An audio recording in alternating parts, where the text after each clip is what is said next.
Hallelujah. जय मसीह की आप सभी को। और यीशु मसीह के नाम से आप सभी के जीवन में कृपा और शांति बढ़ती जाए। और मैं आशा करता हूँ कि आप सब जन खुश होंगे, विश्वास में बढ़ते होंगे, आत्मिक जीवन में आप बढ़ते होंगे। और मैं पिता परमेश्वर को यीशु मसीह के नाम से धन्यवाद देना चाहता हूँ। सिस्टर सीमा मसीह जो जायन ग्रेस मिनिस्ट्री से है, और सारी टीम के लिए मैं धन्यवाद देना चाहता हूँ जो मुझे इनवाइट किया और ये अवसर दिया कि प्रभु के लोगों की मैं सेवा कर सकूँ। तो आइए हम एक 30 सेकेंड्स प्रभु की स्तुति करें, धन्यवाद दें। वो उसके योग्य है और उसकी महिमा करें, उसकी आराधना करें और हमारे हृदय को हम खोलें ताकि प्रभु का वचन हमारे हृदय में बोया जाए। तो आइए हम एक 30 सेकेंड्स तक स्तुति करें, क्योंकि वो राजाओं का राजा है और उसने ये जीवन दिया, बहुतायत का जीवन। इसके लिए हम धन्यवाद दें। हालेलुया। प्रभु आप राजाओं का राजा हो और आप प्रभुओं का प्रभु हो। यीशु मसीह आपकी जय जयकार हो। जो जीवन आपने दिया इसके लिए हम धन्यवाद देते, क्योंकि हम आपका जीवन इस पृथ्वी पे जी रहे और आपके पवित्र आत्मा और वचन के लिए हम धन्यवाद देते हैं। आपकी महिमा हो, आपका जय जयकार हो प्रभु। और हम धन्यवाद देते हैं प्रभु इस वक्त के लिए जो आपने हमें ये मौका दिया ताकि आपके लोगों की मैं सेवा कर सकूं। स्तुति करते हैं आपके पराक्रमों के लिए प्रभु, जो आपने ओल्ड टेस्टामेंट से लेकर न्यू टेस्टामेंट से और न्यू टेस्टामेंट से आगे भी प्रभु आप अद्भुत कार्य करते हो। आपके पराक्रमों के लिए हम आपकी स्तुति करते हैं, हम धन्यवाद देते हैं। हमारे होठों का फल से हम आपको धन्यवाद देते हैं, क्योंकि जब हम स्तुति और धन्यवाद देते हैं आपको प्रभु, आप हमारे सिचुएशन में आते हो, आप हमारी परिस्थिति में आते हो और आप हमें उस परिस्थिति से बाहर निकालते हो। धन्यवाद देता हूँ प्रभु, आपका जय जयकार हो, गुणगान हो। अंधकार से निकालकर उजियाले में लाए, इसके लिए हम आपको धन्यवाद देते हैं प्रभु। और हम छोटी सी एक प्रार्थना करेंगे। पिता परमेश्वर, हम यीशु के नाम से धन्यवाद देते हैं आपके दया कृपा के लिए। आपने हम पर प्रेम वर्षाया, इसके लिए धन्यवाद। और आपके वचन और आत्मा के लिए धन्यवाद देते हैं प्रभु। इस वक्त मैं प्रार्थना करता हूँ प्रभु, हमारे हृदय को खोले, कानों को खोले कि हम आपके वचन को सुन सके, समझ सके और देख सके, और वचन के अनुसार, वचन सुनने के बाद वचन के अनुसार हम चलने वाले व्यक्ति बने। धन्यवाद देते हैं प्रभु आपके पवित्र आत्मा के लिए, जो आज हमारे बीच में अद्भुत कार्य करेगा।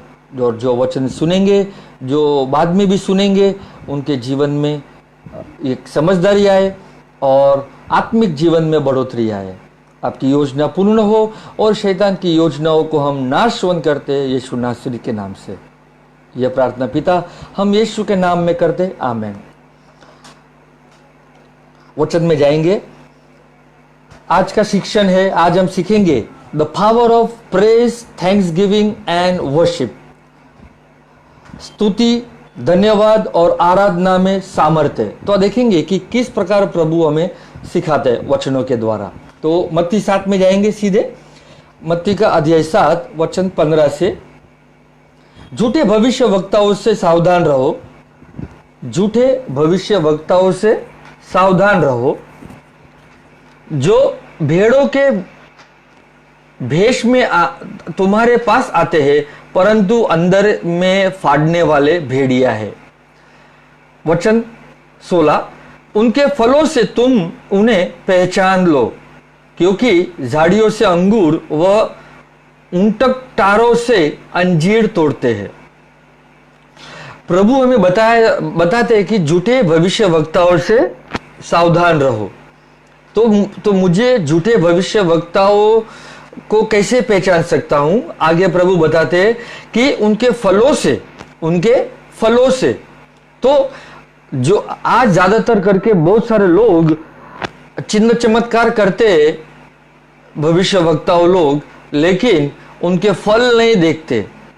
चिन्ह चमत्कार में हमें विश्वास करना चाहिए कि सचमुच प्रभु चिन्ह चमत्कार करता है और लोगों को चंगा करता है, लेकिन चिन्ह चमत्कार को पहला स्थान नहीं देना चाहिए।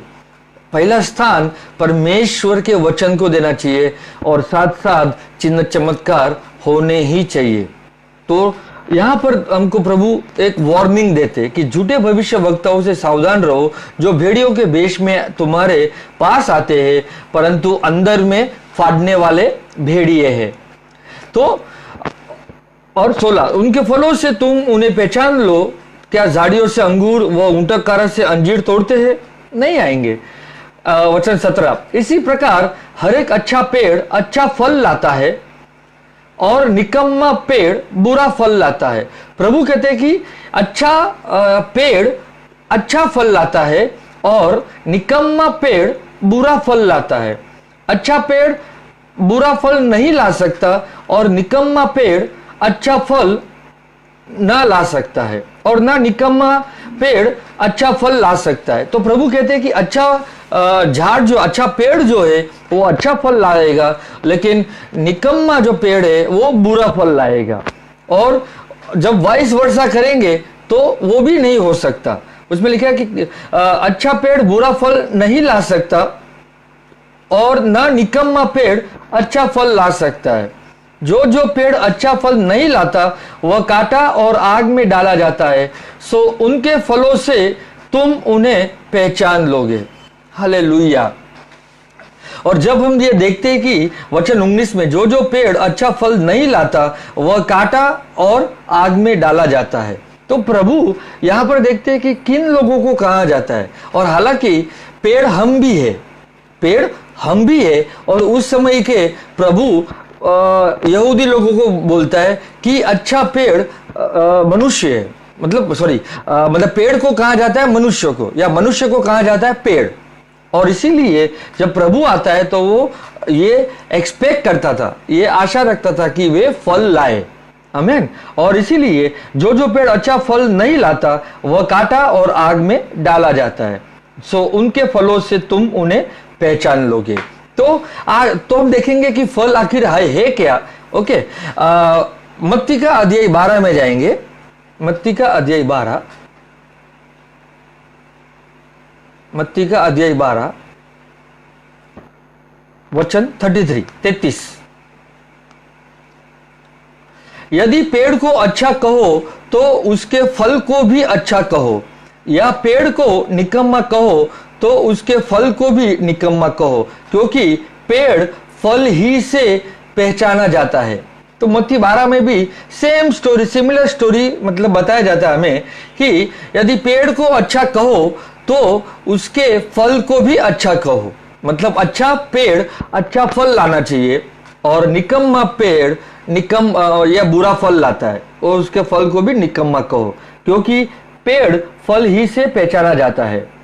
वचन 34, हे सांप के बच्चों, तुम बुरे होकर क्योंकि अच्छी बातें कह सकते हो, क्योंकि जो मन में भरा है वही मुंह पर आता है। प्रभु कहते हैं हे सांप के बच्चों। तो प्रभु किन लोगों को कहता है वहां पर? जो फरूशी सदुकी जो धार्मिक लोग थे, प्रभु उनको कहता है कि हे सांप के बच्चे, तुम बुरे होकर क्योंकि अच्छे बातें कह सकते हो। और प्रभु सीधा कहता है कि तुम बुरे हो, सांप के बच्चे हो और तुम बुरे हो, तो तुम क्या अच्छी बातें कह सकते हो? नहीं, क्योंकि जो मन में भरा है वही मुंह पर आता है। इसलिए जो हृदय में रखता है वही मुंह पे आता है। इंग्लिश में वहां पे मन में मतलब इंग्लिश में लिखा है what ever you keep in your heart will eventually comes out of your mouth. जो आप हृदय में रखोगे वही मुंह से बाहर आएगा। आमीन। 35, भला मनुष्य मन के भले भंडार से भली बातें निकालता है और बुरा मनुष्य बुरे भंडार से बुरी बातें निकालता है। अगर मैं मेरे मन में हृदय में अगर परमेश्वर की बातें या अच्छी बातें मैं रखता हूं तो मेरे मुंह से अच्छी बातें ही निकलेगी, लेकिन अगर मेरे हृदय में बुरी बातें हैं तो मेरे हृदय से मतलब मेरे मुंह से बुरी बातें निकलेगी। हालेलुया। वचन 36, और मैं तुमसे कहता हूं कि जो निकम्मी बातें मनुष्य कहेंगे न्याय के दिन हर एक बात का लेखा देंगे।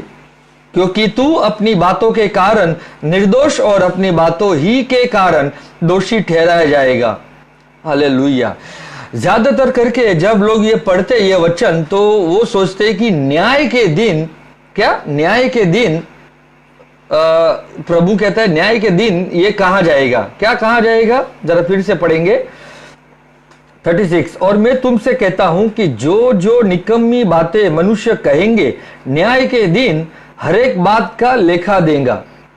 तो न्याय मतलब लोग सोचते हैं कि जब मैं मर के स्वर्ग में जाऊंगा तो वहां पर मेरा न्याय होगा, लेकिन वहां की बातें प्रभु नहीं बता रहे, प्रभु यहां की बातें बता रहे, क्योंकि यहां पर हम बात करते। और इसीलिए अभी फल का अर्थ देखिए कि क्या है। जब हमने मत्ती 7 में पढ़ा तो फल की बातें वहां पर है कि अच्छा पेड़ अच्छा फल लाता है और बुरा या निकम्मा पेड़ बुरा फल लाता है। तो और यहाँ पे मत्ती 12 में वो फल की बातें क्या है, फल यहाँ पर है बात, मतलब शब्द। फल का अर्थ क्या है, शब्द। आप बातें करते हो तो कुछ शब्द बोलते हो, तो यहां पर शब्दों की बातें हो रही है। आमीन। क्योंकि आप कुछ ना कुछ शब्द कहोगे। अगर आप चिंता हो तो चिंता आप हृदय में रखोगे तो चिंता की बातें कहोगे। आप अगर क्षमा नहीं करने का जो शब्द रखते हो वही मुंह से बाहर आएगा। और इसीलिए प्रभु कहते हैं कि यहां पर 36 में, और मैं तुमसे कहता हूं कि जो जो निकम्मी बातें मनुष्य कहेंगे, न्याय के दिन हर एक बात का लेखा देंगे, क्योंकि तू अपनी बातों के कारण, तू अपनी किसके कारण, बातों के कारण निर्दोष और अपनी बातों के ही कारण दोषी ठहराया जाएगा। तो महत्व की बात यह है कि हम क्या शब्द कहते हैं। इसीलिए अगर और प्रभु ने मनुष्य को एक पेड़ कहा है। क्या कहा है, पेड़। That means we are called the trees of righteousness. We are called the trees of righteousness. जब मनुष्य को जब पेड़ कहा है, और पेड़ किससे जुड़ा होना चाहिए, प्रभु यीशु मसीह से, क्योंकि जब यीशु मसीह इस पृथ्वी पे आए वो भी एक स्वयं पेड़ थे। Hallelujah. That's why we are called the trees of righteousness. इसलिए हम धार्मिक के मतलब हम एक पेड़ है धार्मिक के, मतलब धार्मिकता के एक पेड़ है। हालेलुया। क्योंकि यीशु मसीह ने धार्मिकता हमें दी है और इसीलिए हम यीशु मसीह में जुड़ जाते। यीशु मसीह में जब विश्वास करते और जब जुड़ जाते तो प्रभु क्या बोलते, जब हम प्रभु में जुड़ जाते हैं और उसका वचन मेरे अंदर है तो अवश्य मैं अच्छी बातें ही कहूंगा। मेरे हृदय में मैं अच्छी बातें रखूंगा ताकि मुख से वो बाहर आ जाए। हालेलुया। तो ये समझना जरूरी है, क्योंकि वचन 37 फिर से पढ़ेंगे, क्योंकि तू अपनी बातों के कारण निर्दोष और अपनी बातों ही के कारण दोषी ठहराया जाएगा। हालेलुया। तो मेरे हृदय से जो मैंने हृदय में रखा वो मेरे मुख से बाहर आता है या मुंह से बाहर आता है। तो महत्व की बात यह है कि क्या बाहर आता है। अगर अच्छी बातें आएगी तो आप निर्दोष कहा जाओगे, लेकिन आप बुरी बातें कहोगे तो आप दोषी ठहराया जाओगे।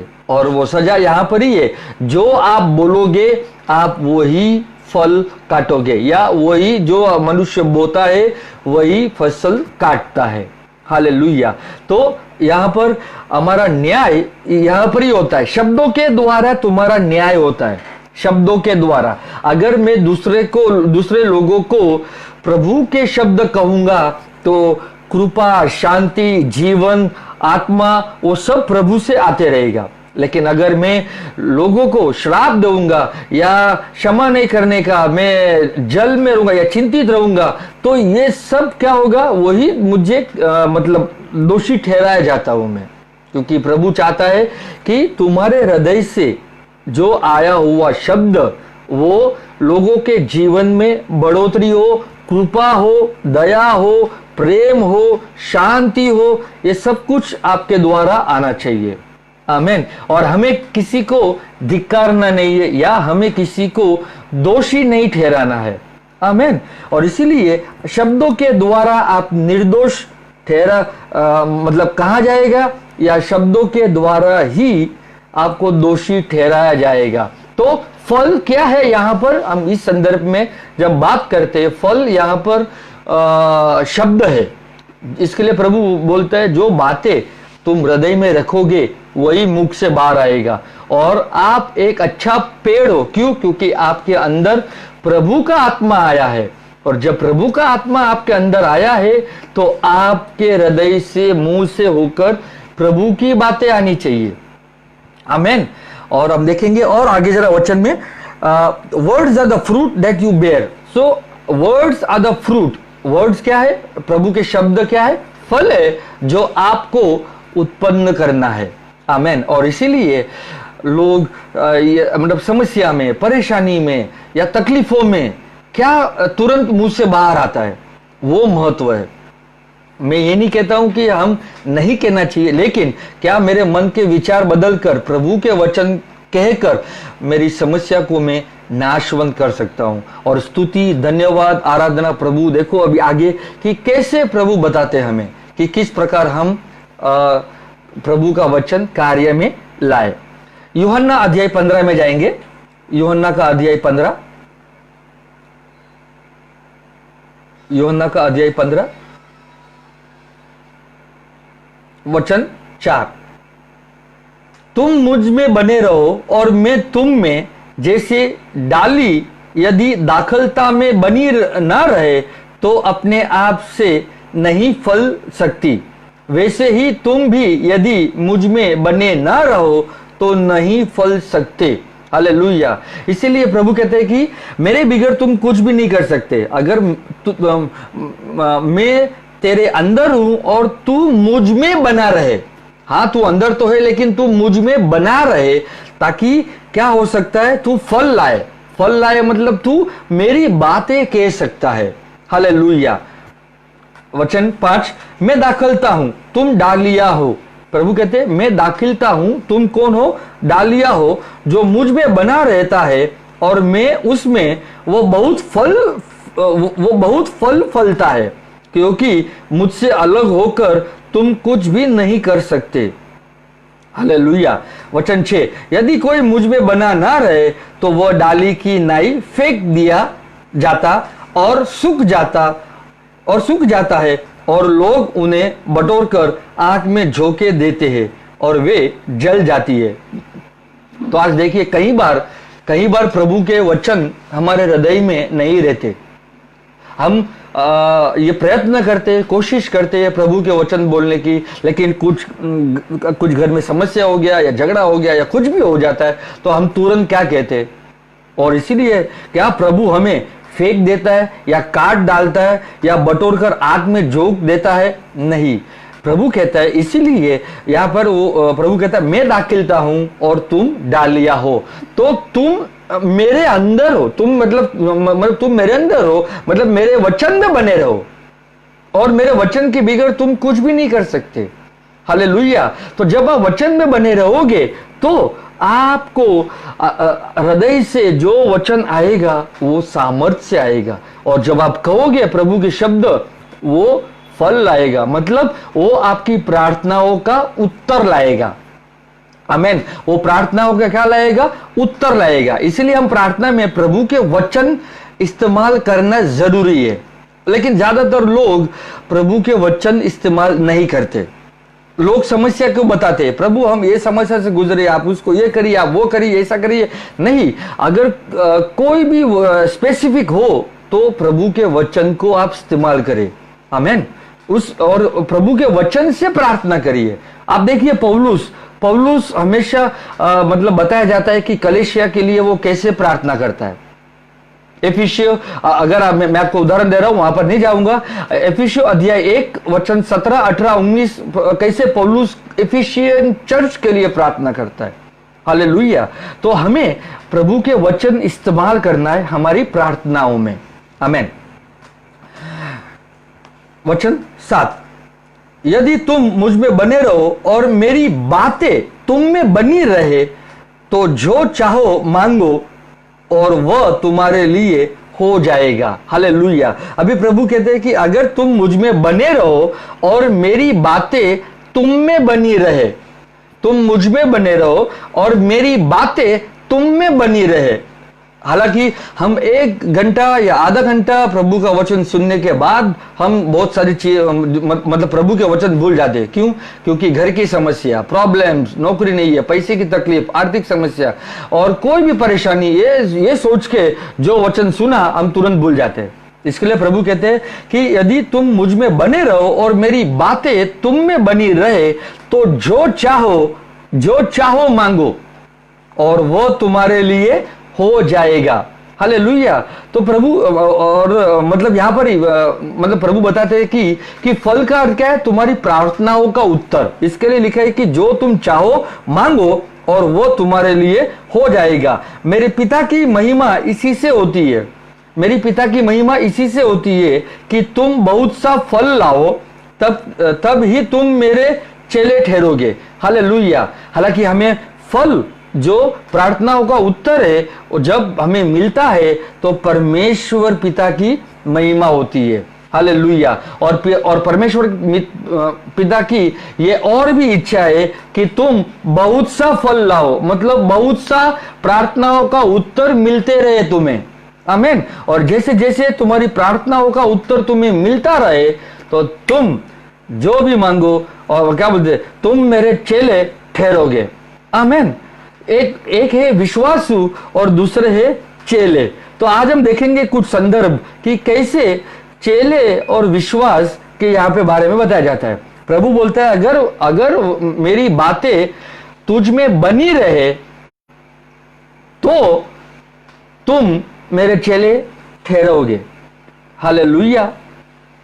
तो प्रभु की बातें हमारे अंदर ठहरनी चाहिए ताकि कोई भी परेशानी, कोई भी तकलीफों के समय प्रभु का वचन ही हमारे हृदय से बाहर आना चाहिए। उदाहरण देख लीजिए कि प्रभु यीशु मसीह जब नाव में बैठे हैं और तूफान आया और तूफान इर्द गिर्द आने लगा और उसके चेले जो थे वो चिंतित होने लगे और वो यीशु प्रभु को कहने लगे कि मास्टर, क्या तू हमारी चिंता करता नहीं है? क्या तू हमारी परवाह नहीं करता? और हम यहाँ पर मर रहे। लेकिन यीशु मसीह तूफानों के बीच में वो सो रहे और जैसे ही वो उठे प्रभु ने सबसे पहले तूफान को शांत किया। आमीन। और इसीलिए प्रभु के हृदय से क्या आया? उसने शांति का वचन आया। क्योंकि प्रभु शांति का राजा है तो उसके हृदय में भी क्या आया? शांति का वचन। इसके लिए उसने कहा बी पीस, क्वाइट, बी काम। हालेलुया। और इसीलिए मेरे पिता की महिमा इसी से होती है।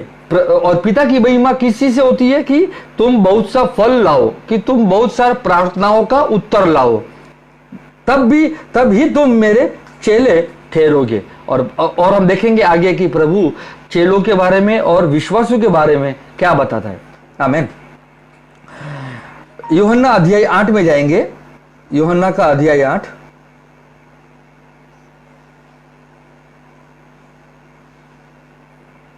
अध्याय 8 वचन 31। तब यीशु ने उन यहूदियों से जिन्होंने उनकी प्रतीति की थी कहा, यदि तुम मेरे वचन में बने रहोगे तो सचमुच मेरे चेले ठहरोगे। यूहन्ना 15 में भी हम लोग ने वही सुना कि अगर तुम मेरी अगर तुम मेरी बातें तुम में बनी रहे, मतलब मेरी बातें तुम में बनी रहे तो तुम मेरे चेले ठहरोगे। और यहां पर भी वही है कि यदि तुम मेरे वचन में बने रहोगे। हालेलुया। तो प्रभु की बातें प्रभु अपने वचन से कहता है। हालेलुया। और ओल्ड टेस्टामेंट का कोई भी व्यवस्था नहीं लाया। आमीन। और इसके लिए प्रभु का वचन महत्व है। वचन में बढ़ोतरी है, वचन में जीवन है। आमीन। तब यीशु ने उन यहूदियों से जिन्होंने उनकी प्रतीति की थी कहा, यदि तुम मेरे वचन में बने रहोगे तो सचमुच मेरे चेले ठहरोगे। तो प्रभु किन लोगों को बोल रहा है? विश्वासु लोगों को, जो विश्वासु जो यीशु मसीह पर प्रतीति की या भरोसा रखा। ओके। वचन 32, और सत्य को जानोगे। तो अगर मैं वचन में बना रहूंगा तो मैं सचमुच प्रभु का चेला बन सकता हूं। और सत्य को जानोगे, और किसको जानोगे? सत्य को जानोगे और सत्य तुम्हें स्वतंत्र करेगा। कोई इंसान तुम्हें स्वतंत्र नहीं कर सकता, लेकिन सत्य ही तुम्हें स्वतंत्र करेगा। हालेलुया। तो वचन आता है विश्वासु के पास, लेकिन अगर विश्वासु वचन में नहीं बना रहेगा तो वो चेला नहीं बन पाएगा। भले वो विश्वासु कहलाएगा, लेकिन चेला बनने के लिए उसको वचन में बना रहना पड़ेगा, क्योंकि चेलों के पास सत्य आता है। चेलों के पास क्या आता है? सच्चाई आती है, और सच्चाई जब आती है तो सत्य के अनुसार मुझे चलना पड़ता है। हालेलुया। बहुत सारे विश्वासु विश्वास करते हैं यीशु मसीह में, लेकिन बहुत सारे वचन जो आता है वो सच्चाई के वचन वो नहीं ग्रहण करते, और इसीलिए वे चेले नहीं बन सकते या बन पाते। हालेलुया। हालांकि प्रभु की इच्छा है कि सब चेले बने, लेकिन सब चेले नहीं बनते। क्यों? क्योंकि सब जन बस खाली विश्वास किया मैंने प्रभु मसीह में, मुझे उद्धार मिला है, और बस मुझे उससे आगे नहीं बढ़ना है। प्रभु आपको और उससे आगे बढ़ाना चाहता है। आमीन।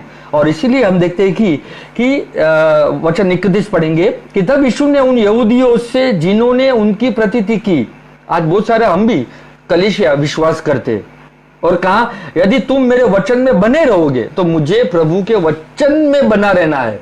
आमीन। और ताकि प्रभु का वचन मेरे अंदर हो, मैं प्रभु के वचन में बना रहूं और प्रभु मेरे अंदर हो, तो सचमुच मेरे चेले ठहरोगे। हालेलुया।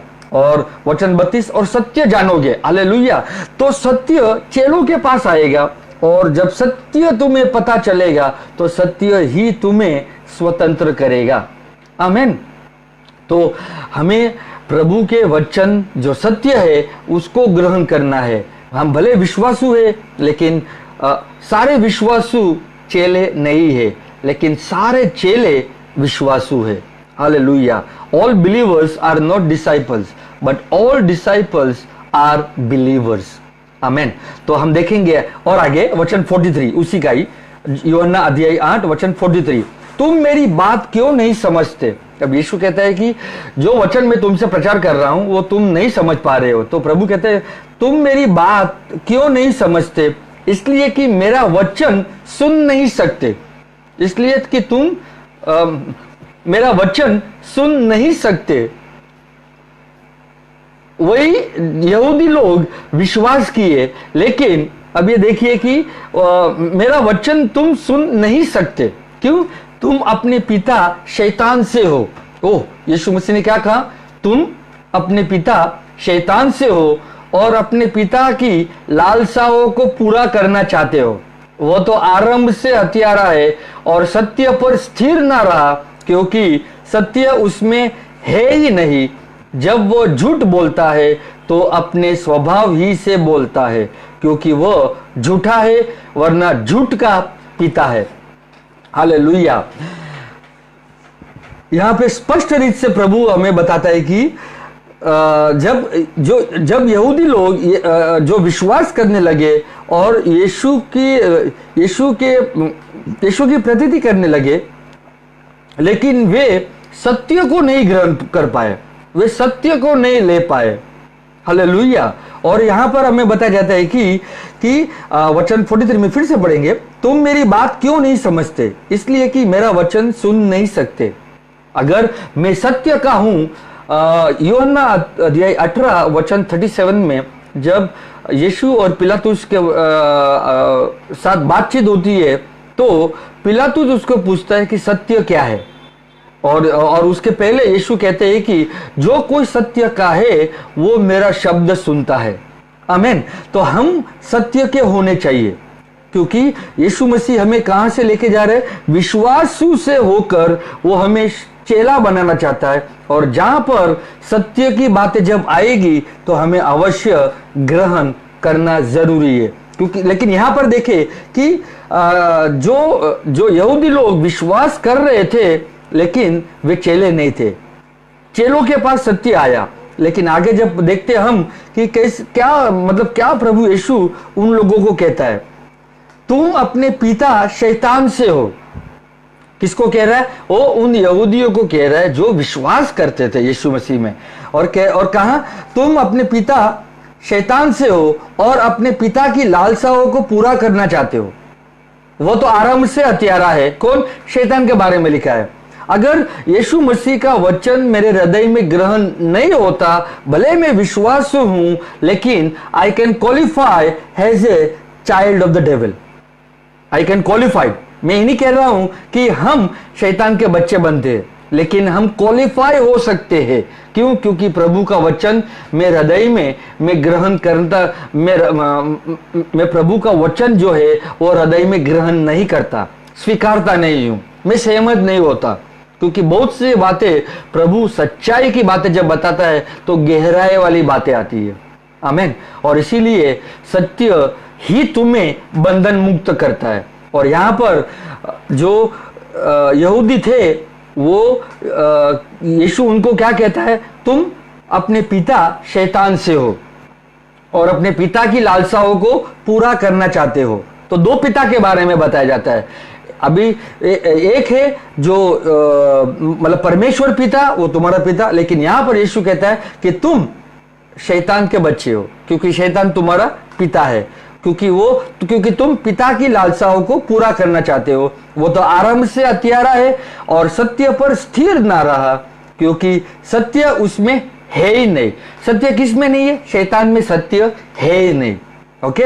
जब वो झूठ बोलता है तो वो अपने स्वभाव ही से बोलता है, क्योंकि वो झूठा है, वरना झूठ का पिता है।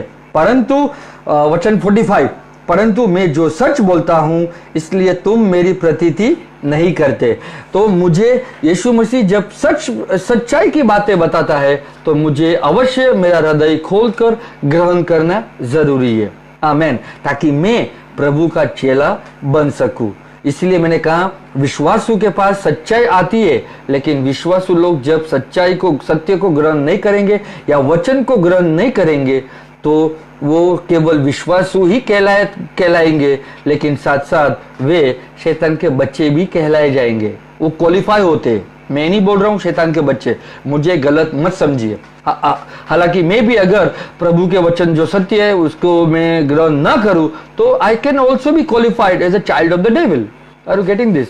अभी आप देखिए कि अगर हम चाइल्ड ऑफ द मतलब कैसे ब्रदर कह सकते हैं कि मतलब शैतान के बच्चे? कई बार देखिए कि क्या हम गुस्सा या ज्वलन या द्वेष या क्षमा नहीं करने का, क्या हम वो शैतान के काम नहीं करते? इसलिए प्रभु हमें प्रेम की बातें बताता है, ताकि प्रेम से हम लोगों को क्षमा करें और एक दूसरे से प्रेम करें, और सच्चाई भी हम प्रेम में बताएं। आमीन। क्योंकि सच्चाई जब प्रेम में बताएंगे तो अवश्य प्रभु के वचन के अनुसार ही कहते। और प्रभु एक जगह पे लिखते कोलोशन अध्याय 4 वचन 6, लेट माई स्पीच, मेरी बातें कृपा में होनी चाहिए या कृपा से होनी चाहिए। Hallelujah. Let my speech B with grace, मतलब मेरी बातें जो है वो अनुग्रह के साथ होनी चाहिए। आमीन। किसी को दोषी नहीं बनाना, किसी को दोष नहीं देना है, किसी को धिक्कारना नहीं है, लेकिन प्रभु का कृपा और दया और प्रेम की बातें से ही हमारे हृदय में परिवर्तन आएगा। आमीन। और दो वचन में और आगे जाएंगे। इब्रानियों का अध्याय 13, इब्रानियों का अध्याय 13,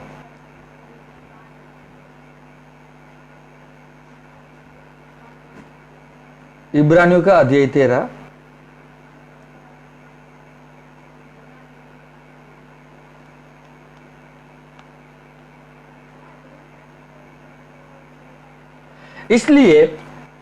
इसलिए हम उसके द्वारा स्तुति रूपी बलिदान, अर्थात उन होठों का फल जो उसके नाम का अंगीकार करते हैं, परमेश्वर के लिए सर्वदा चढ़ाया करें।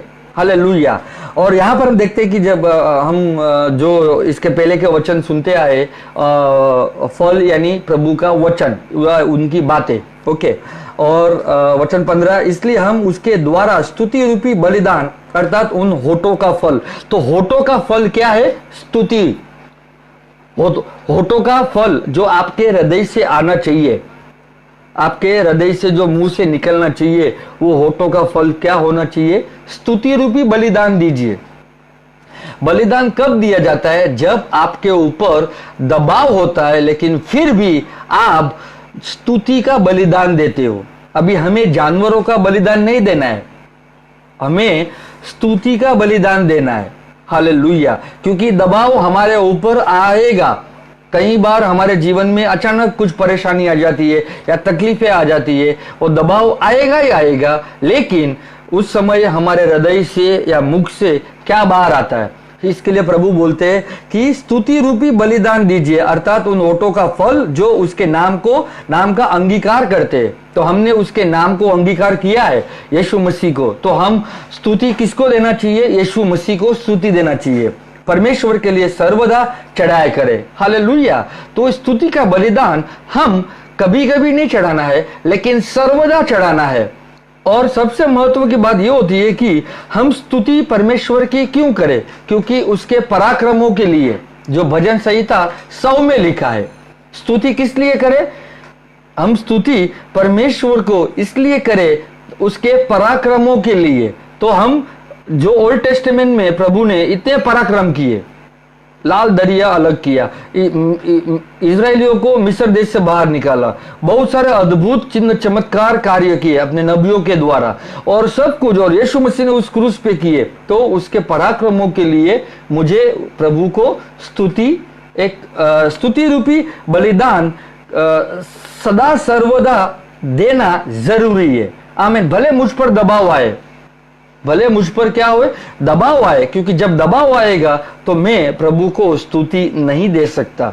हालेलुया। लेकिन इसीलिए मुझे अपने आप को ये ट्रेन करना पड़ेगा, मुझे अपने आप को सीखना पड़ेगा, और इसीलिए मुझे वहां पर कैसा है कि मैं स्तुति रूपी बलिदान दूं, ये सदा सर्वदा, जो परमेश्वर पिता को मैं देता हूं। आमीन। वचन में और आगे बढ़ेंगे तो होठों का फल क्या है? स्तुति। और हम जाएंगे भजन संहिता 103 में। भजन संहिता 103 का अध्याय, 103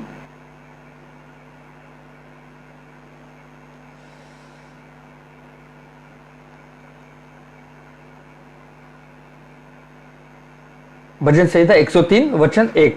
हे मेरे मन यहोवा को धन्य के, और जो कुछ मुझ में है वह उसके पवित्र नाम को धन्य कहे। हे मेरे मन यहोवा को धन्य कहे, और उसके किसी उपकार को ना भूलना। तो प्रभु को हम धन्यवाद दे, किस लिए दे? ताकि उसके पवित्र नाम के लिए। और जितने हम हमारे हृदय को खोलकर प्रभु को धन्यवाद दे, तो क्या होना चाहिए? हमारा हृदय खुलता है, प्रभु के वचन की समझदारी आती है, और जितना हम धन्यवाद दे उतना हम प्रभु से कृपा प्राप्त कर सकते हैं, प्रभु से अनुग्रह प्राप्त कर सकते हैं। हालेलुया। तो हम जो हमारा होठों का फल है स्तुति रूपी, वो हम प्रभु को बलिदान दे, और यहां पर हम प्रभु को क्या दे? धन्य के। जो कुछ मुझ में है, प्रभु आपने सही सलामत रखा, प्रभु आपने मुझे हाथ दिए, पैर दिए, धन्यवाद देता हूं प्रभु, उसके आपके पवित्र नाम को मैं धन्यवाद देता हूं। हे मेरे मन यहोवा को धन्य के, और उसके किसी उपकार को ना भूलना। प्रभु कितने सारे उपकार किए तूने मुझ पर, और इसीलिए मैं धन्यवाद देता हूं। मैं कोई भी उपकार को नहीं भूलता।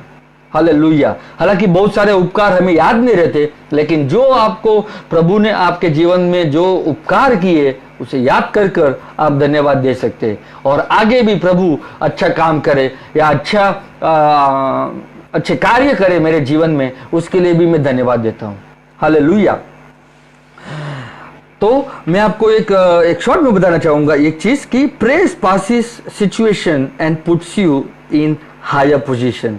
जब आप स्तुति करते हो, जब आप धन्यवाद देते हो, तो प्रभु आपको एक बेहतर जगह पर बिराजता है, मतलब बिठाता है। आमीन। हालांकि हम स्वर्गीय स्थानों में बैठे, लेकिन हमारा स्टाइल, हमारा जो भी बात करने का ये एकदम अलग हो जाता है, क्योंकि प्रभु आपके मन के विचार को बदलता है। इसके लिए आप हृदय में, इसके लिए महत्व बात यह है कि आप हृदय में क्या रखते हो, वही मुख से बाहर आएगा। अगर टेंशन, चिंता, वेदना, आपका हृदय व्याकुल हो रहा है, डर और सब अविश्वास सब ये आप रखते हो, या छल कपट या व्यभिचार या जो भी वचन के अनुसार जब आप देखते हैं कि फरूशी सदुकी ये सब चीज रख रहे थे, तो ये सब चीज मुझे नहीं रखना है और प्रभु के वचन को रखिए ताकि मन के विचार बदले, ताकि आपके मुख से प्रभु का वचन आए जो कृपा, शांति, प्रेम का वचन हो। आमेन। और इसीलिए इंग्लिश में कहते हैं कि press passes situation, circumstances and puts you in higher position.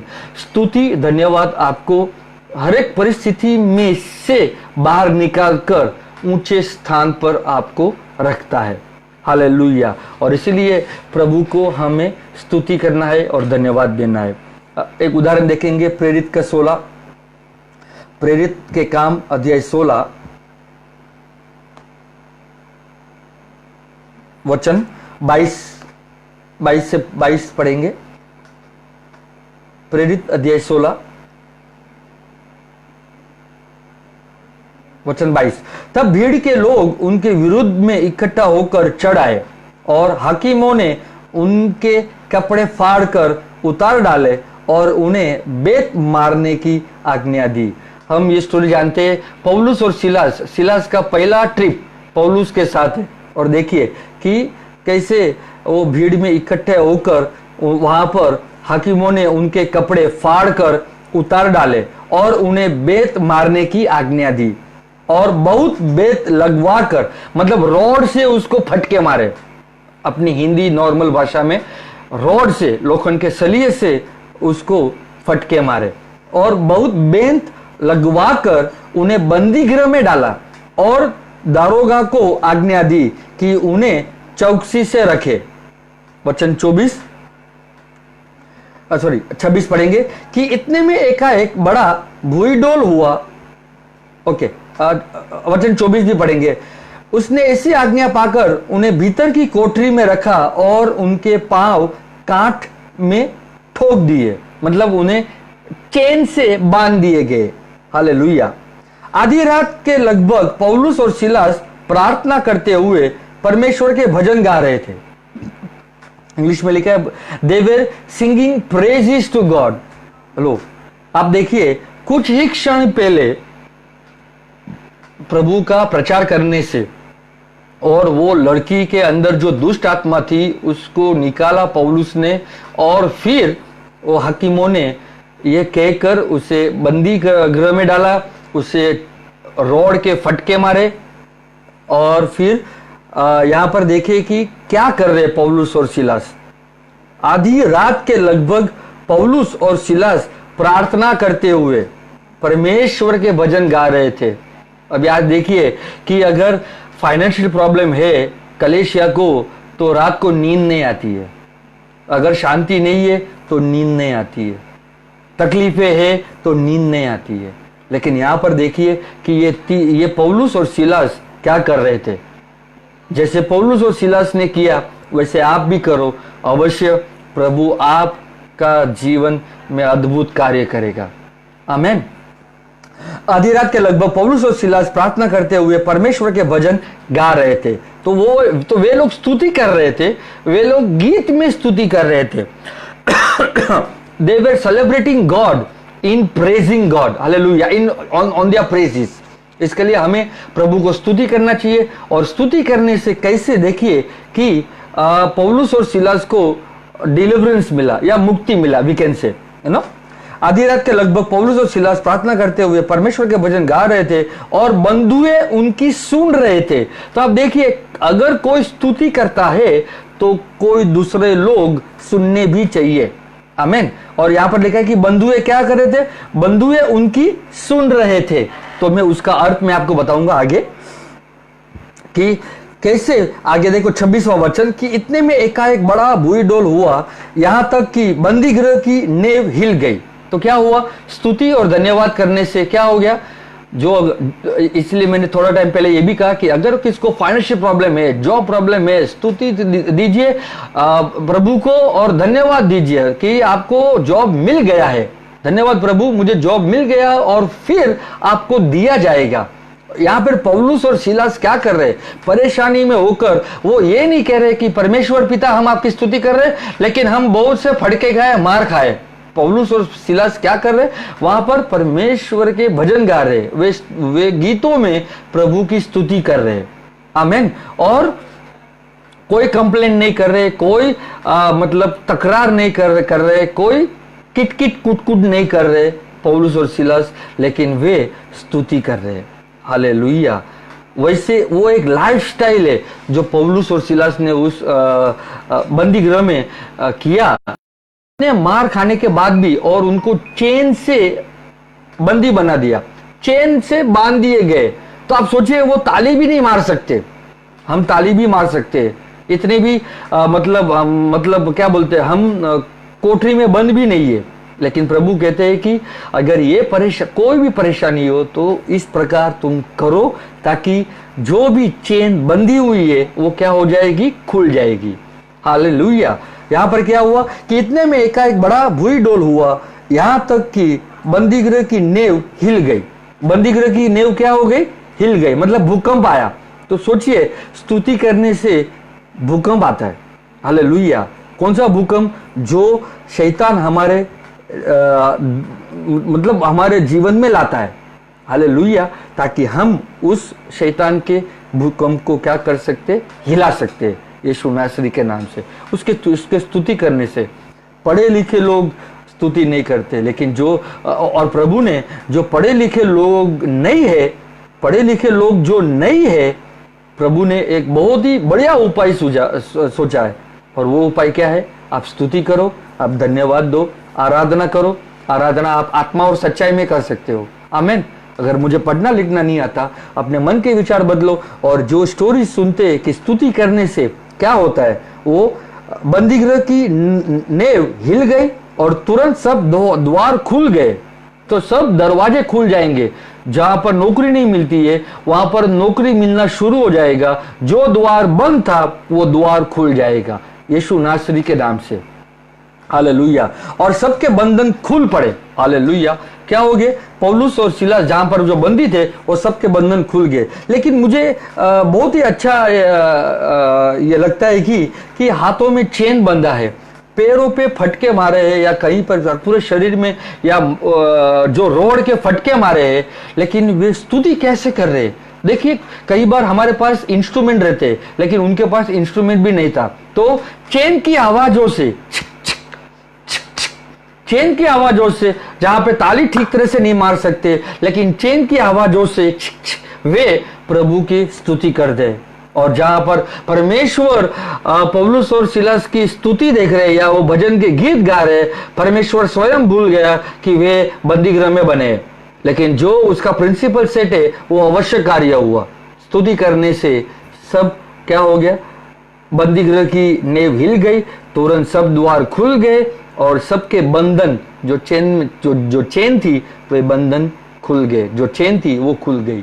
Hallelujah. और इसीलिए हम जैसे इस प्रकार करेंगे तो अवश्य प्रभु कार्य करेगा ही करेगा। और म्यूजिक, और हमें म्यूजिक की जरूरत भी नहीं पड़ेगी, क्योंकि हमारा म्यूजिक हमारा मुंह हो जाएगा। और कोई भी म्यूजिक आप अपने मुंह से दीजिए, प्रभु को सब कुछ पसंद है। जो आप स्तुति करो, धन्यवाद दो, कौन से भी म्यूजिशियन में दो, कौन से भी म्यूजिक में दो, कौन से भी टोन में दो, लेकिन प्रभु को ये बलिदान आप स्तुति का अर्पण कीजिए सदा सर्वदा। आमीन। वचन में आगे जाएंगे। 27 पढ़ा। और दरोगा जाग उठा और बंदीगृह के द्वार खोले, देखकर समझा कि बंधुए भाग गए, तो उसने तलवार खींचकर अपने आप को मार डालना चाहा। और आगे की स्टोरी हमें पता है कि जब वो अपने आप को मारना चाहता था, पौलुस ने उसे रोक दिया और कहा कि हम सब जन यहाँ पर है। और वो बंदीगृह जो क्या बोलते जेलर था, वो ये कहता है कि अभी मुझे क्या करना चाहिए। तो पौलुस कहता है कि यीशु मसीह में विश्वास कर, ताकि तू और तेरा घराना उद्धार पाए। और ज्यादातर कर हम लोग ये समझते हैं कि भाई मैंने अगर विश्वास किया तो मेरा सारा घराना उद्धार पाएगा। नहीं, पौलुस और सिलास बंदीगृह से निकलकर वो जेलर के घर पे जाते हैं, और जेलर के घर पे, जेलर के परिवार को वो सुसमाचार सुनाता है, और जब उसके परिवार वाले विश्वास करते तब वे उद्धार पाते हैं। आमीन। तो हमें ये समझदारी आनी चाहिए कि जब मैं विश्वास करूं तो मेरा परिवार विश्वास करेगा, तब वो उद्धार पाएगा। आमीन। इसलिए वहां पे लिखा है कि तू और तेरा घराना उद्धार पाएगा। कब? कि तेरा घराना भी विश्वास करना चाहिए। अगर विश्वास नहीं करेगा तो घराना कैसे उद्धार पाएगा? हालेलुया। और इसीलिए पौलुस सिलास जेल से निकलकर जेलर के घर पे सुसमाचार सुनाता है। हालेलुया। लेकिन जब यहां पर वे भजन कर रहे थे, स्तुति के या गीत गा रहे थे, तो बंधुए सुन रहे थे। हालेलुया। तो हम इसके ऊपर करेंगे, स्तुति करना और सुनना, दो चीज महत्व होनी चाहिए। आमीन। उत्पत्ति में जाएंगे, उत्पत्ति 29, जेनेसिस 29, उत्पत्ति 29 वचन 33 पढ़ेंगे, 33।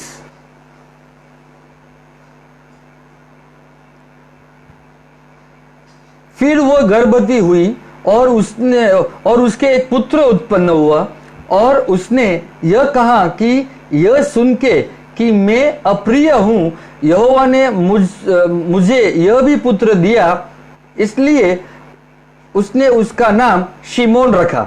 हालेलुया।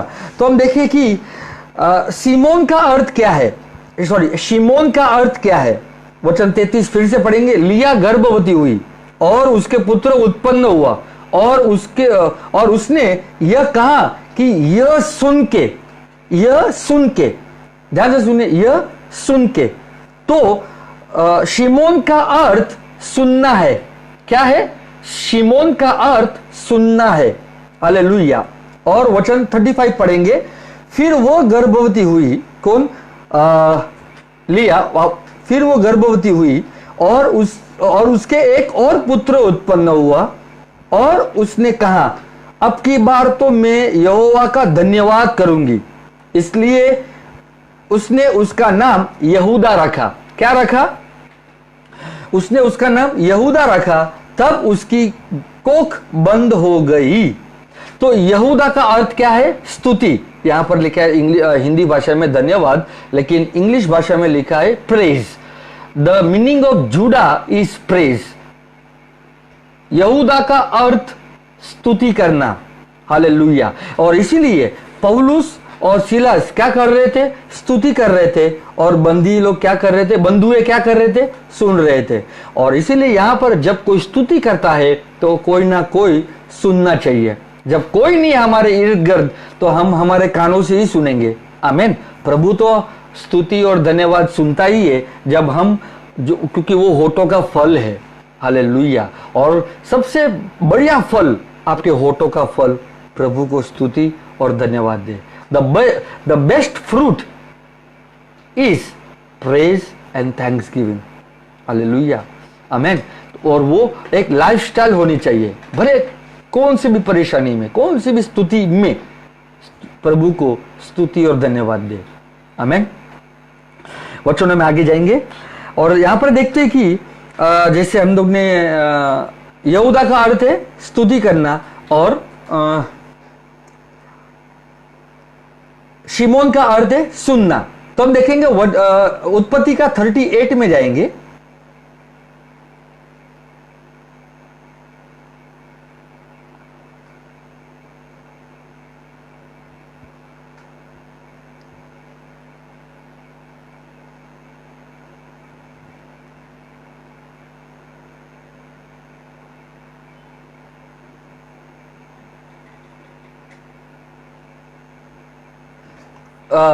उत्पत्ति का 38 वचन 26 से पढ़ेंगे। यहूदा ने उन्हें पहचान कर कहा वह तो मुझसे कम दोषी है। यहां पे यहूदा का बात आ रहा है। तो यहूदा ने उनके पहचान कर कहा वह तो मुझसे कम दोषी है, क्योंकि मैंने उसके अपने पुत्र शेला को न ब्याह दिया और उसने उससे फिर कभी प्रसंग न किया। वचन 27, जब उसके जन्मने का समय आया तब यह जान पड़ा कि उसके गर्भ में जुड़वे बच्चे हैं। ये आपको उसका पहले का स्टोरी आपको पढ़ना पड़ेगा, लेकिन यहाँ पे यहूदा के बारे में बताया जाता है। ओके, वचन 28, और जब वह जानने लगी तब एक बालक ने अपना हाथ बढ़ाया और धाई ने लाल सूत लेकर उसके हाथ में यह कहते हुए बांध दिया कि पहले यही उत्पन्न हुआ। तो अब देखिए कि जब धाई ने देखा कि ये मतलब इनको जुड़वे बच्चे हैं, तो जो पहला आने वाला है और पहले वाले को क्या किया, उसने लाल सूत लेकर उसके हाथ में यह कहते हुए बांध दिया कि पहले यही उत्पन्न हुआ। ओके, आगे वचन 29, जब उसने हाथ समेट लिया तब उसका भाई उत्पन्न हो गया। तो पहले हाथ आया, लेकिन वो हाथ जब क्या किया, समेट लिया, तो उसका भाई उत्पन्न हो गया। हालेलुया। तब उस धाई ने कहा, तू क्या बरबस निकल आया, इसलिए उसका नाम पेरेस रखा गया। तो पेरेस का अर्थ क्या है, निकल जाना। पेरेस का अर्थ क्या है, निकल जाना।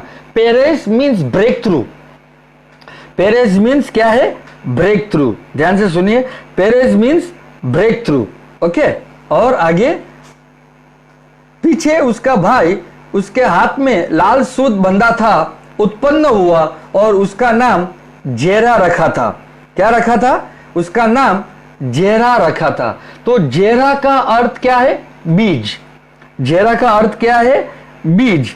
इसीलिए यहूदा, that means I will just speak in English this, you know, praise is the seed that brings your break through.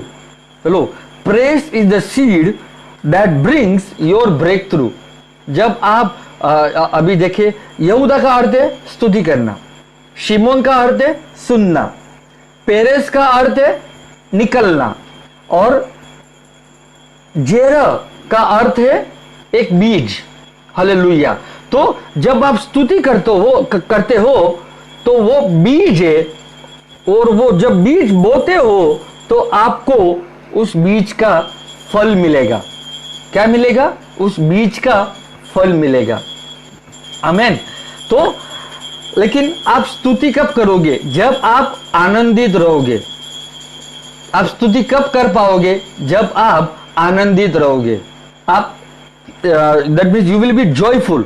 और जब आप आनंदित रहोगे तो आप प्रभु को धन्यवाद कर पाओगे।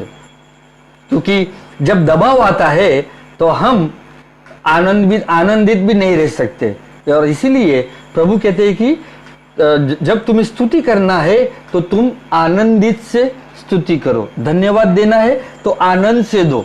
हालेलुया। दुखी होकर मत कहो। भले शुरुआत में तुम्हें दुख लगता है, लेकिन जैसे जैसे आप अपने मन के विचारों को बदलोगे, अपना ध्यान समस्या के ऊपर नहीं रखोगे, तो आप प्रभु को स्तुति और धन्यवाद दे पाओगे। इसके लिए याकूब का पत्री में लिखा है, अध्याय 1 वचन 2, कि जब तुम नाना प्रकार के परेशानी से जब आप गुजरोगे तो आप आनंद मनाओ।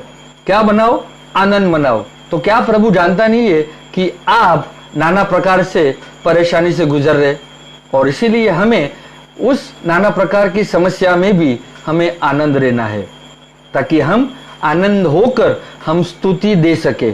और जब हम स्तुति दे तो वो एक बीज बन जाता है, और बीज जब बोया जाएगा तो वो अद्भुत कार्य होकर निकल आएगा। हालेलुया। वही बीज मेरे जीवन में वो फल लाएगा। आमेन। तो और प्रभु के वचन में आगे जाएंगे थोड़े से। उत्पत्ति का 49, उत्पत्ति 49 वचन 8 पढ़ेंगे। हे यहूदा, तेरे भाई तेरा धन्यवाद करेंगे, तेरा हाथ तेरे शत्रुओं की गर्दन पर पड़ेगा, तेरे पिता के पुत्र तुझे दंडवत करेंगे। हम जब ये शुरू से पढ़ते हैं तो वचन 1 पढ़ेंगे। फिर याकूब ने अपने पुत्रों को यह कहकर बुलाया कि इकट्ठा हो जाओ, मैं तुमको बताऊंगा कि अंत के दिनों में तुम पर क्या क्या बीतेगा। हालेलुया। तो ये कौन से अंत के दिनों की बात हो रही है? ये मूसा के व्यवस्था के अंत के दिनों की बात हो रही है। हालेलुया। और वो याकूब जो है वो अपने पुत्रों के ऊपर भविष्यवाणी करता है। और इसलिए वचन 8 पढ़ेंगे, यहूदा, हे यहूदा। क्यों यहूदा का ये यहां पर बताया जाता है कि जब हम देखते हैं कि इब्रानियों में भी लिखा है कि हमारा प्रभु यीशु भी यहूदा के गोत्र से आया, that our Lord Jesus came from the tribe of Judah. Okay, English में ऐसे लिखा है, our Lord Jesus spring up from the tribe of Judah. यीशु प्रभु यहूदा के गोत्र से आया हुआ है। हालेलुया। ओके, और यहूदा का अर्थ हमने सुना स्तुति। तो सबसे पहले हम स्तुति करते हैं। ओके, हे यहूदा, तेरे भाई तेरा धन्यवाद करेंगे, तेरा हाथ तेरे शत्रुओं की गर्दन पर पड़ेगा। तेरा हाथ तेरी शत्रुओं की गर्दन पर पड़ेगा, तेरे पिता के पुत्र तुझे दंडवत करेंगे। आमीन।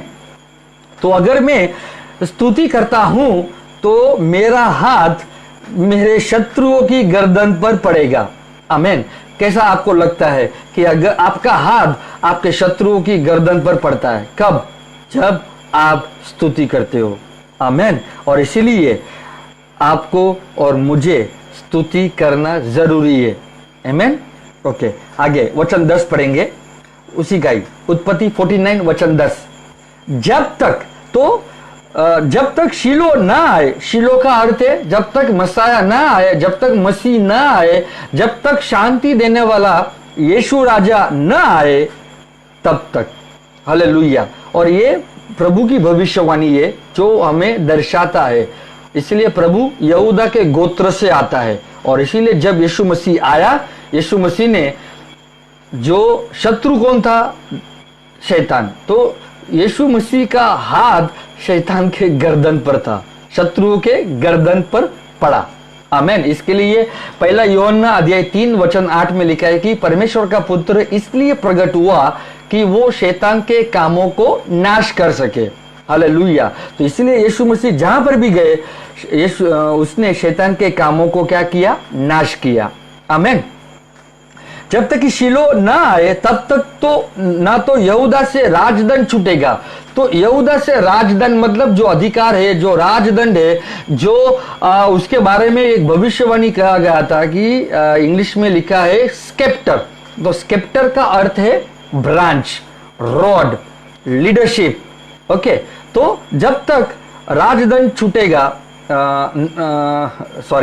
जब तक शीलो ना आए तब तक ना तो यहूदा से राजदंड छूटेगा, ना उसके वंश से व्यवस्था देने वाला अलग होगा, और राज्य राज्य के लोग उसके अधीन हो जाएंगे। हालेलुया। तो आज हम देखते हैं कि जब तक यीशु मसीह इज़राइल में आया तब तक वो शीलो मसाया था, रहा, और उसका जो भविष्यवाणी ये पूरी की उसने ये वचन के जरिए, और शैतान के कामों को उसने नाश किया क्रूस पे। इसके लिए उसने अपना बलिदान दिया और पापों से हमें छुड़ाया, और उसको दफनाया गया, लहू बहाया, और मरकर वो जी उठा। और तब तक वो शाइलो का अर्थ वहां पर बताया जाता है कि जब तक शीलो ना आए, तो शीलो आ गया अभी, तो शीलो आने के बाद अभी वो राजदंड जो है, अधिकार जो है, वो शैतान को कामों को नाश करने का अधिकार अभी सभी राज्य के लोगों को दिया गया है। और इसीलिए हम प्रभु के अधीन रहते हैं। आमीन।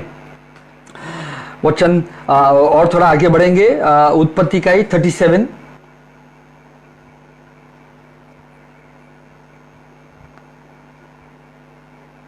उत्पत्ति अध्याय 37 वचन 26। तब यहूदा ने अपने भाइयों से कहा, अपने भाई को घात करने को और उसका खून छिपाने से क्या लाभ होगा? तो ये स्टोरी हमें मालूम है, इस स्टोरी में ज्यादा मैं नहीं जाऊंगा। यूसुफ के बारे में बताया जाता है कि यूसुफ को ये वे लोग मारना चाहते थे, लेकिन यहूदा क्या कहता है देखो। तब यहूदा ने अपने भाइयों से कहा, तो वो लोग ने ये सोचा कि हम यूसुफ को क्या करें, यूसुफ को मार डालें। लेकिन यहूदा जब प्रवेश किया, जब यहूदा ने अपने भाइयों से कहा अपने भाई को घात करने को और उसका खून छिपाने से क्या लाभ होगा, वचन 27, आओ हम उसे इश्माइलियों के हाथ बेच डाले और अपना हाथ उस पर ना उठाए, क्योंकि वो हमारा भाई और हमारी हड्डी और मांस है। जो सो उसके भाइयों ने उसकी बात मान ली।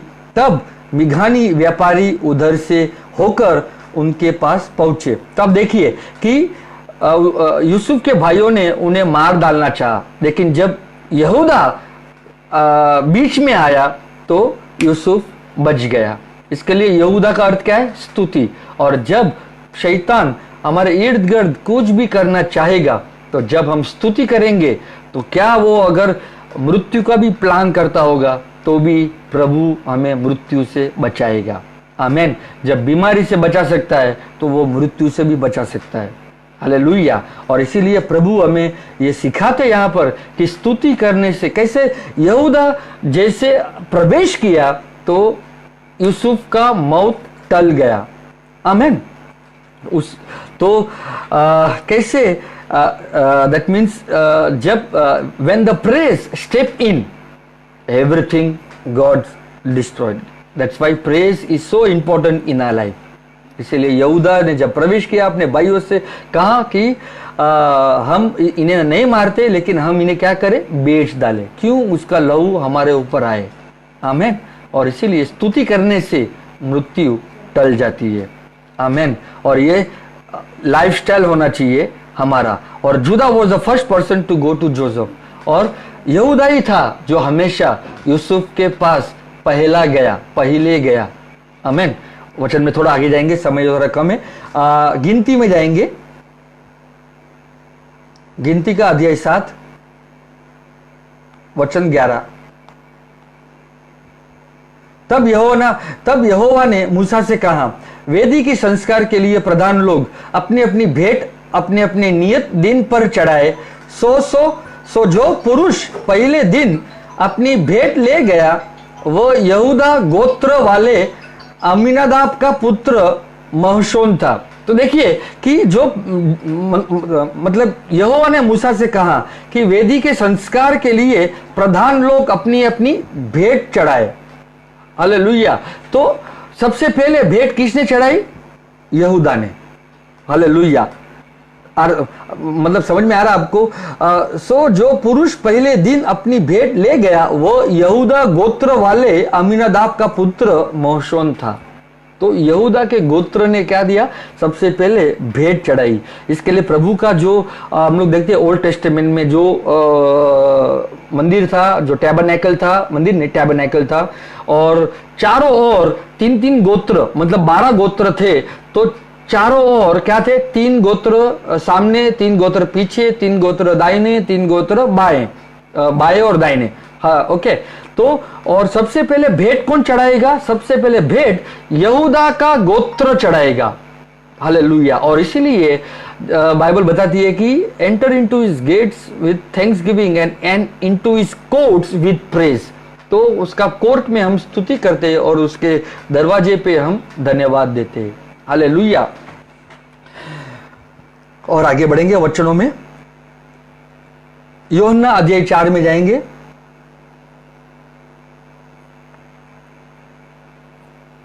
यूहन्ना का अध्याय 4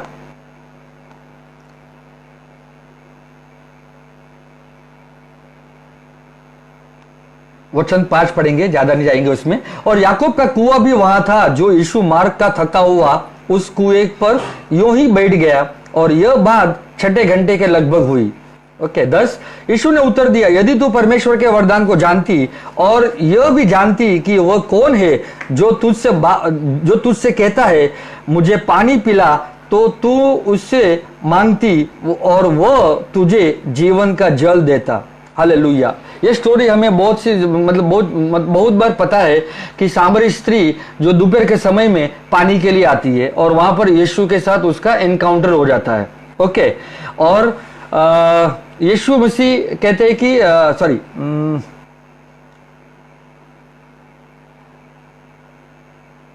ओके, वचन 11 पढ़ेंगे। स्त्री ने उससे कहा, हे प्रभु, तेरे पास जल भरने को तो कुछ है भी नहीं, और कुआं गहरा है, तो फिर वह जीवन का जल तेरे पास कहां से आया?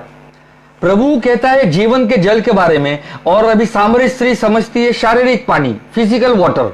ओके, और बोलते हैं कुआं गहरा है, और तू कैसे कहता है कि तेरे पास जल है, जीवन का जल है? और यीशु कहता है, क्या तू हमारे पिता याकूब से बड़ा है, जिसने हमें यह कुआं दिया है, और आप ही अपने संतान और अपने ढोरों समेत उसमें से पिया? यीशु ने उसको उत्तर दिया कि जो कोई यह जल पिएगा वो फिर प्यासा होगा, शारीरिक, परंतु जो कोई उस जल में से पिएगा जो मैं उसे दूंगा, वो फिर अनंत काल तक प्यासा ना होगा।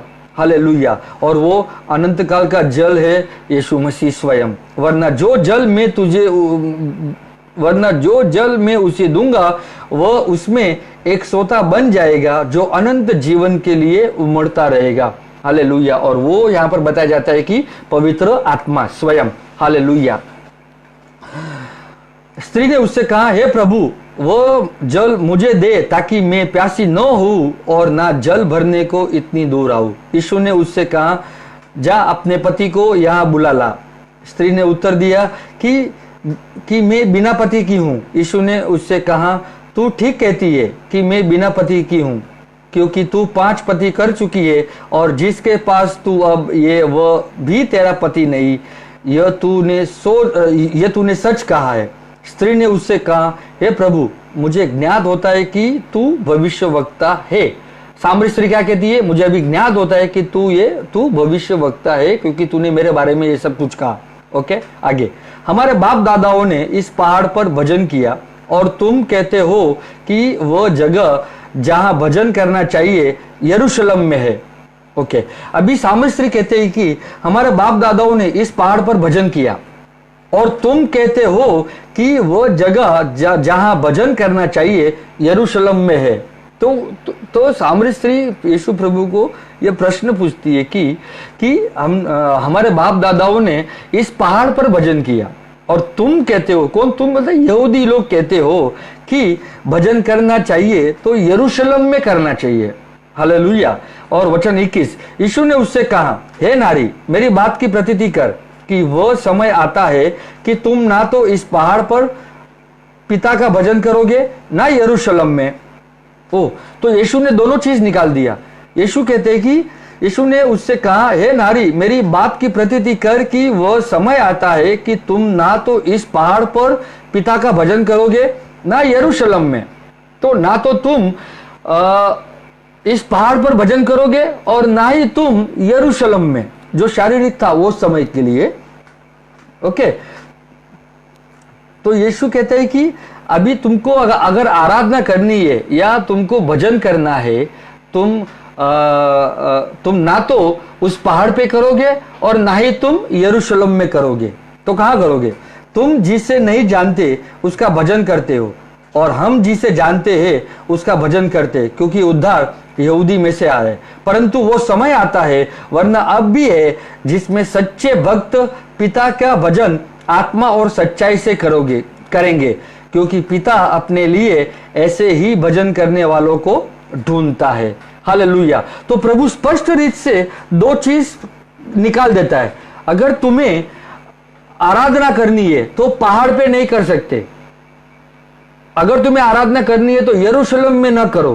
प्रभु ने स्वयं कहा, क्योंकि वो समय अब आता है और अब भी है, क्योंकि पिता उन लोगों को ढूंढता है जो सच्चे आत्मा से और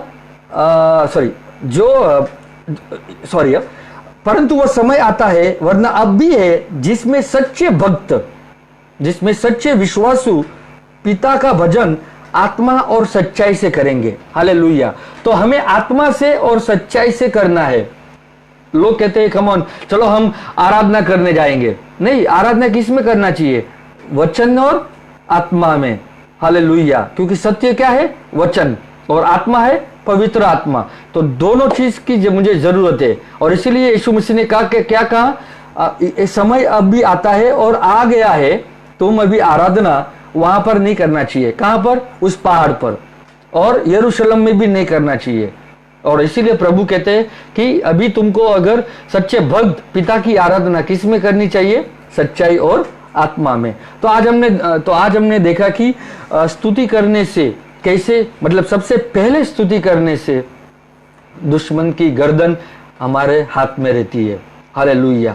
और हम धन्यवाद इसके लिए दे ताकि यही परमेश्वर की इच्छा है जो पहला थेस्सलोनियन अध्याय 5 वचन 18 में कि give thanks in every circumstances to the Lord. हर एक परेशानी में हर एक स्थिति में, हर एक परिस्थिति में पिता परमेश्वर को धन्यवाद दो, यही प्रभु की इच्छा है। हालेलुया। और यहाँ पे आराधना हम किस प्रकार करें, प्रभु ने स्पष्ट रीत से लिखा है, क्योंकि जो बात प्रभु उस सामरी स्त्री के पति के बारे में सब कुछ कहते हुए, और सामरी स्त्री कहता है कि मुझे ऐसा ज्ञात हो रहा है कि तुम भविष्य वक्ता हो, और भविष्य वक्ता ही यहाँ पर जीवन जल की जब बातें कर रहा है और साथ साथ वो ये पिता के बारे में मतलब आराधना की बातें कर रहा है। हालेलुया। और वो आराधना किस प्रकार करनी चाहिए, क्योंकि जो आराधना मतलब प्रभु ने इजरायली लोगों को दी थी वो एक क्या थी, एक वर्ल्डली सेंचुरी थी। They were worshipping the Lord but it was based on worldly sanctuary, जो सांसारिक तंबू था। इसीलिए वे लोग आराधना भी एक सांसारिक रीत से ही करते थे, लेकिन यीशु मसीह अभी वो निकाल दिया। उस पहाड़ पे नहीं करना चाहिए आराधना, और ना ही यरूशलेम में करना चाहिए, लेकिन अभी आराधना कैसे करनी चाहिए, आत्मा और सच्चाई में। और इसीलिए पिता उन लोगों को ढूंढता है, पिता उन लोगों को खोजता है जो आत्मा से और सच्चाई से आराधना करे। वचन 24 लास्ट में, परमेश्वर आत्मा है और अवश्य है कि उसके भजन करने वाले आत्मा और सच्चाई से भजन करे। हालेलुया। तो परमेश्वर कौन है, आत्मा है। आमेन। और यहाँ पर वचन 23 में परमेश्वर कौन है, पिता भी है। हालेलुया। तो पिता कौन हुआ, आत्मा ही हुआ। आमेन। और इसीलिए हमें यहाँ पर एक सीख मिलती है समझने के लिए कि किस प्रकार हम स्तुति करें, धन्यवाद करें और आराधना करें। और आज हम देखते हैं कि आराधना लोगों का मन में ये है कि जब हम स्लो गीत गाते हैं तो हम आराधना करते हैं। नहीं, आराधना करने का अर्थ है वचन और सच्चाई में आपको आराधना करनी चाहिए। और इन शॉर्ट, आराधना ही प्रभु का वचन है। प्रभु एक जगह पे कहते हैं कि शरीर से कोई लाभ नहीं होता, लेकिन जो बातें मैं तुम्हें कहता हूं वे आत्मा और सच्चाई है, जीवन है। आमेन। तो हमें ये भी प्रभु सिखाते हैं कि आप देखिए कि न्यू टेस्टामेंट पैटर्न में आराधना किस प्रकार किया। कोई भी वर्शिप लीडर नहीं था, कोई भी वर्शिप लीडर नहीं था। तो वर्शिप लीडर आज कहां से आ गए।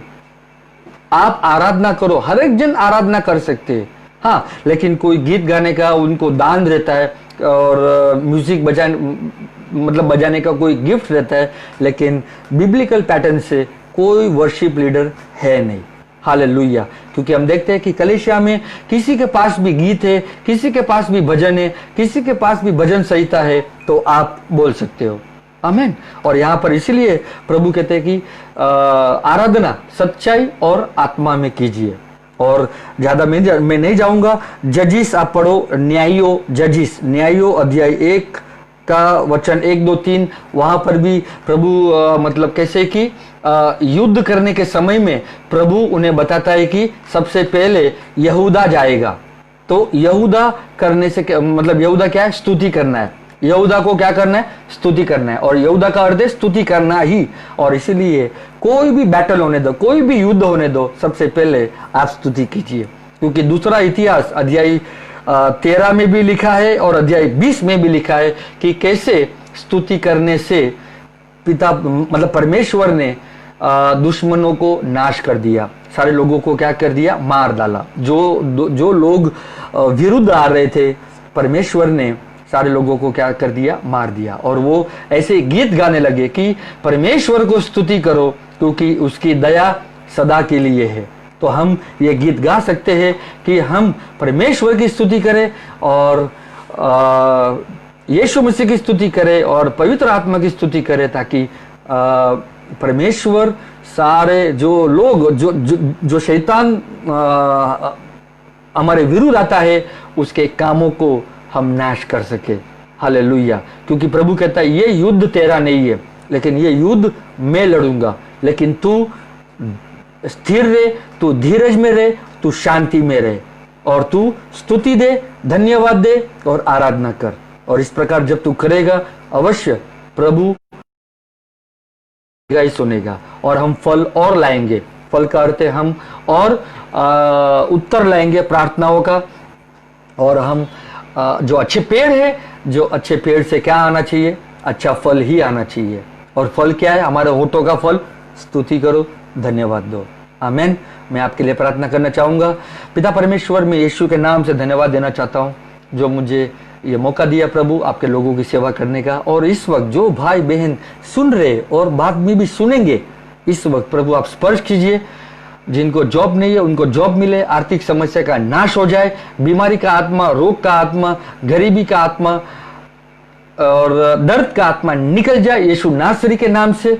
और प्रभु आपकी चंगाई मिले, आपका जीवन मिले और आपकी शांति आए इस वक्त। और वे इस वक्त प्रभु वे स्तुति करे, धन्यवाद दे अपने होठों को फल से। वे इस वक्त अगर स्तुति करेंगे तो प्रभु आप उन्हें छुए, क्योंकि प्रभु आपका वचन जीवन और आत्मा है। और आत्मिक जीवन में प्रभु आप कहीं पर भी पहुंच सकते हो। प्रभु आपका वचन जाए, आपका आत्मा जाए और आप उन्हें स्पर्श कीजिए और चंगा कीजिए। और मैं धन्यवाद देता हूं प्रभु पुनरुत्थान का सामर्थ्य के लिए जो उनके शरीर में आता है। और प्रभु आपके लहू से आपने उन्हें शुद्ध किया है और क्षमा किया है। धन्यवाद प्रभु ये आशीष देने के लिए। यीशु मसीह के नाम से मैं ये प्रार्थना करता हूँ, आमीन। हमारे यीशु मसीह का कृपा, हमारे पिता परमेश्वर का प्रेम और पवित्र आत्मा का सहभागिता हम सब के साथ सदा के लिए रहे, आमीन। God bless you and Jesus loves you.